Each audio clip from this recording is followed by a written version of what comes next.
Hello friends, नमस्कार, जय हिंद, जय भारत। फ्रेंड्स, आज हम एक नए देश के बारे में पढ़ेंगे जो हाल ही चर्चा के अंदर बना हुआ है और मीडिया के अंदर छाया हुआ है। लेकिन हम उस देश के बारे में पढ़ेंगे, उसके अंदर हम हमारा हित देखेंगे।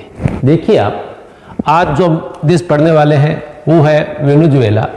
और हम मीडिया के अंदर पढ़ते रहते हैं कि वेनेजुएला के राष्ट्रपति निकोलस मादुरो को उनके बेडरूम से उठाकर ले गया। हमें उनसे कोई लेना देना नहीं। परीक्षा के अंदर ये कोई नहीं पूछेगा कौन किसको कहां से, बेडरूम से या बाथरूम से उठाकर ले गया, क्यों उठाया। हमें तो केवल क्या चाहिए, हम परीक्षार्थी हैं, परीक्षा की तैयारी कर रहे हैं और हमें कंपटीशन की एग्जाम देनी है। आजकल होता क्या है, जब पेपर बनता है कंपटीशन का, तो जो करंट के अंदर होता है, जो चर्चा का विषय बना हुआ है, उससे जो रिलेटेड क्वेश्चन बनते हैं वो क्वेश्चन एग्जाम में पूछे जाते हैं। तो हमें तो केवल उन क्वेश्चनों पर फोकस देना है। हाल ही के अंदर जो वेनेजुएला है, जो चर्चा का विषय बना हुआ है, उनसे रिलेटेड क्वेश्चन कौन कौन से हैं और परीक्षा में आने की संभावना कौन कौन सी है।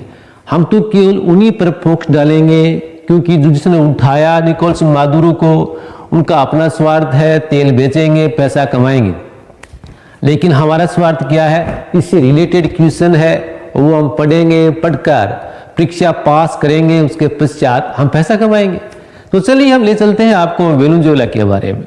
तो वेनेजुएला के बारे में पढ़ने से पहले आप उनके आसपास उसकी लोकेशन और उसकी भौगोलिक स्थिति कैसी है उसके बारे में हम अध्ययन कर लेते हैं। तो चलिए देखिए, आप ये मैप को देखिए, इस साइड के अंदर देखो, यहाँ से ये यहाँ से देखिए पूरा देश कौन सा है, वेनेजुएला है। यहाँ से होता हुआ वेनेजुएला। वेनेजुएला दक्षिणी अमेरिका महाद्वीप के उत्तर में स्थित एक देश है, जिसके इस ओर पूर्व की ओर गुयाना देश लगता है, दक्षिण की ओर ब्राजील देश लगता है और पश्चिम की ओर कोलंबिया देश लगता है। उत्तर की ओर इसके अटलांटिक महासागर लगता है और इस साइड के अंदर देखो कैरिबियन सागर लगता है, जो कि अटलांटिक महासागर का एक हिस्सा है। और कैरिबियन सागर, यहाँ पर कैरिबियन कई देश भी हैं। ये तो उनके हो गई पड़ोसी स्थिति।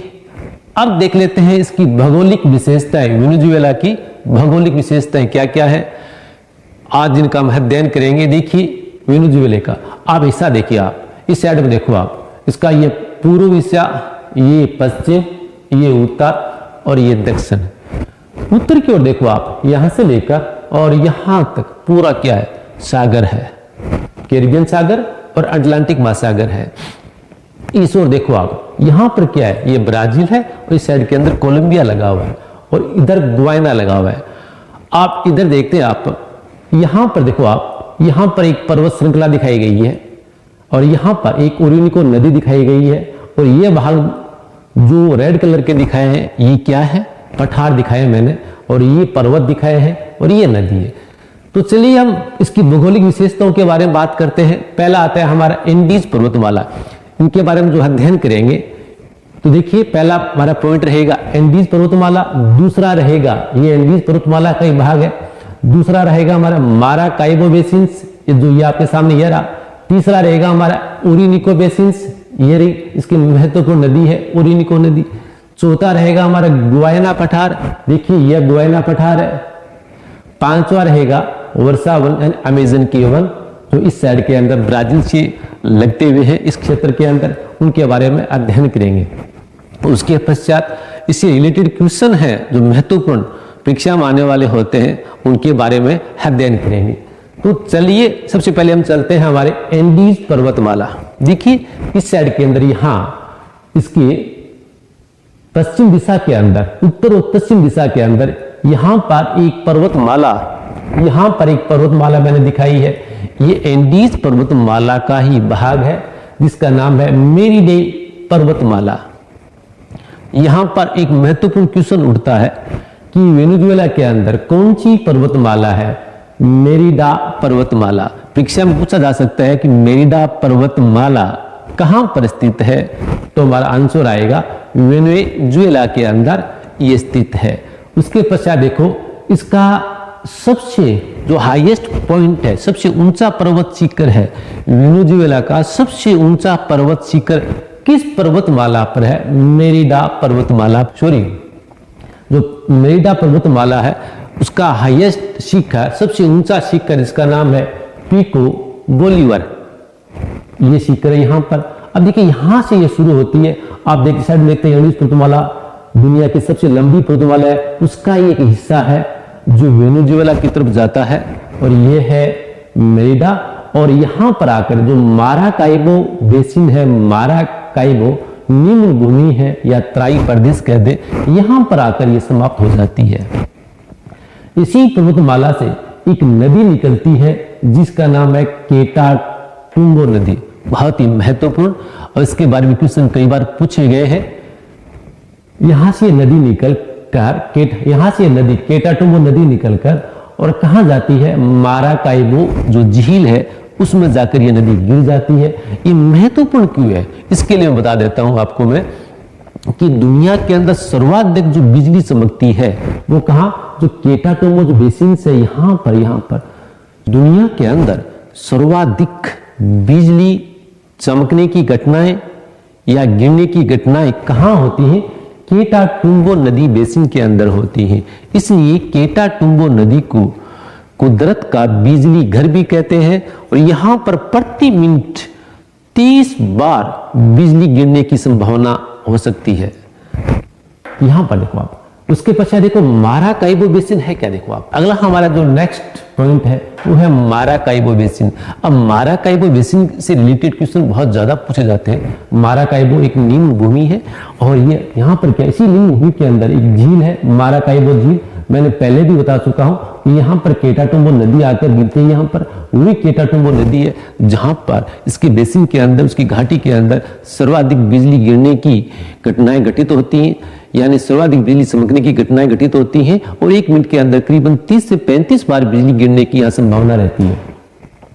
ये जो माराकाइबो झील है जो कि वेनेजुएला की खाड़ी से जुड़ा हुआ है, ये इधर वेनेजुएला की खाड़ी है, इधर माराकाइबो झील है, दोनों तबलादो जल संधि द्वारा जुड़ी हुई है। प्रश्न यहां से ये प्रश्न बहुत ही महत्वपूर्ण बनता है। तबलादो जल संधि है किन को जोड़ती है?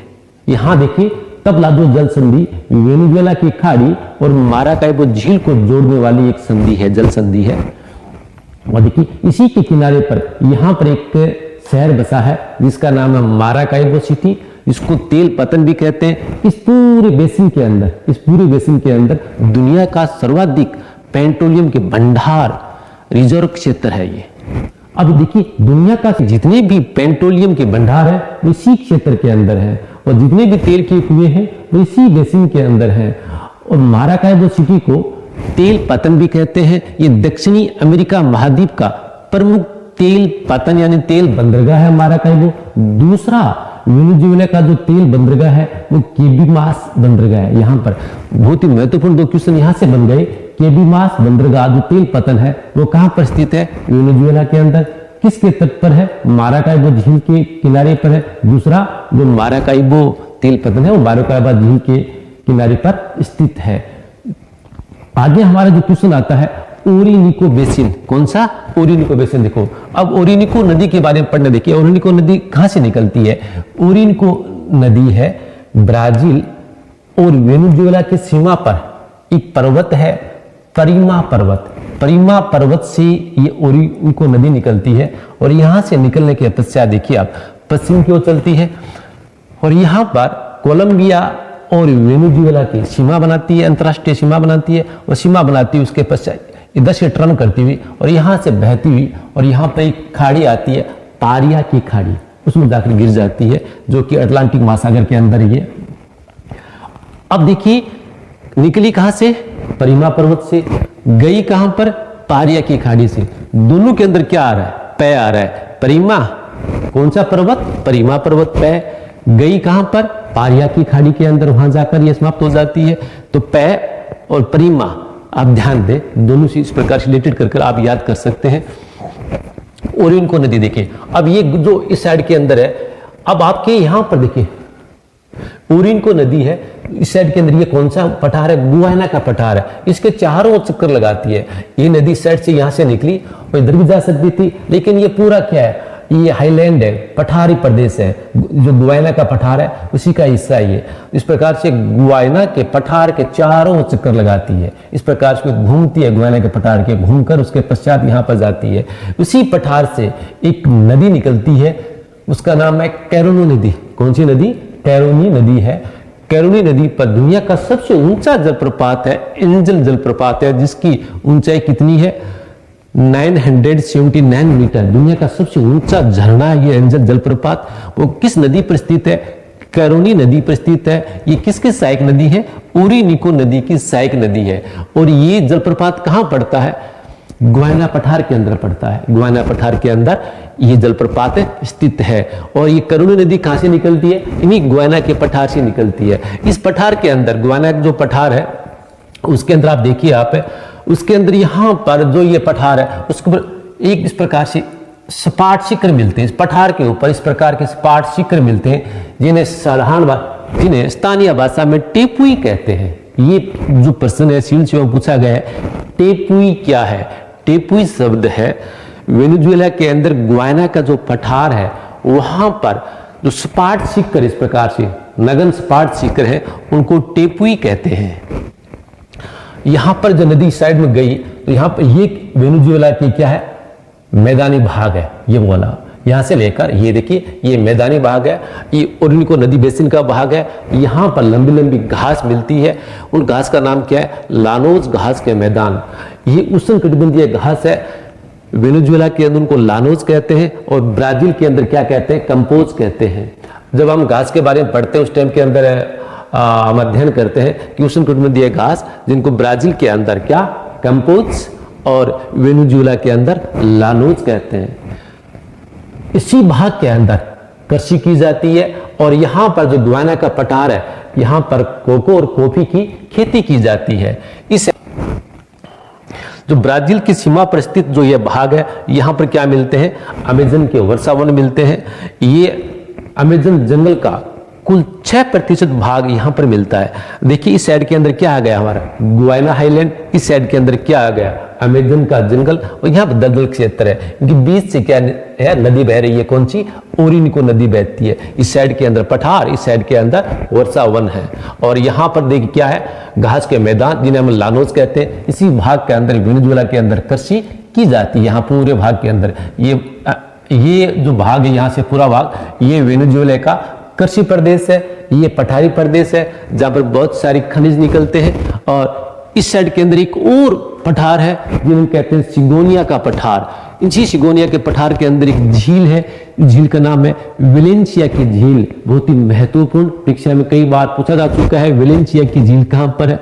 सिगोनिया के पठार में है। ये कहां पर है? वेनेजुएला के अंदर है।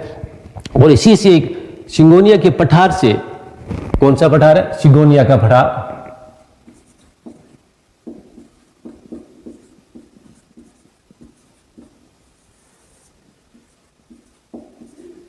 इसी पठार से एक नदी निकलती है, गुएरे नदी, जो जाकर यहां पर कैरिबियन सागर में जाकर समाप्त हो जाती है।